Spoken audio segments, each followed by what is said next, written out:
छोटेशा घरातली मूर्ती असते तर आपण शेजारच्या घरी देऊ शकतो, आपल्याला कुठं जायचं आहे तर. पण किंवा बरोबर घेऊन जाणं कितपत योग्य आहे किंवा काय, तुमचा भाव जर चांगला असेल तर ठीक आहे, पण बरोबर घेऊन जर देवाची आपदा होत असेल तर मग अवघड आहे की नाही. तर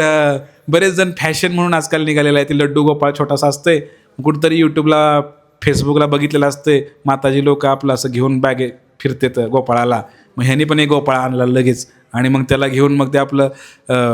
ती फॅशनच झाली आहे सगळे, राधे राधे आपलं ते त्याला सजवायचं, हे करायचं, घेऊन जायचं कुठंतरी मार्केटमध्ये फिरायला आणि त्याला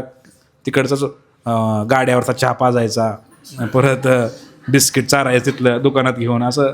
ते सगळं चालू असते त्यांचं. एक माताजी होते आमच्याबरोबर वृंदावनला आल्या होत्या, त्यांच्याकडे छोटासा गोपाळ होता एवढा, मग घरी ठेवून यायला हवा होता किंवा कुणाला द्यायला हवा होता किंवा नीट घ्यायला पाहिजे होता.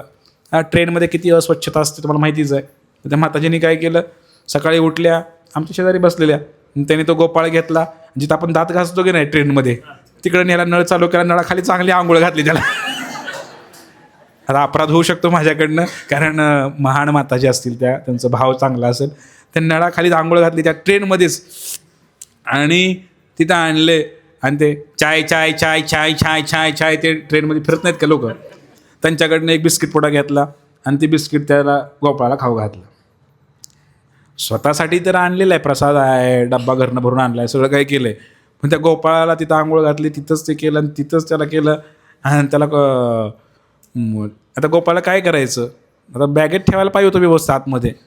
तर म्हणले नाही नाही गोपाळाला कसं आपण बाहेर बसलो म्हणले, आणि त्या गोपाळाला स्वतःच त्या ट्रेनमध्ये कपडे टाकून त्यावर हातरले, त्यावर ठेवले, त्याला बसवले. सगळे जाता येतात लोक, तिकडं सगळं घाण अस्वच्छता आहे, तर आपदा होते की नाही. तर असं काय,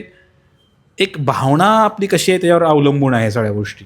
न्या किंवा न न्या तुमचा विषय, पण व्यवस्थित पद्धतीनं भगवंताची सेवा होली पाहिजे, कारण त्या मूर्तीची पूजा केलीच पाहिजे. बऱ्याच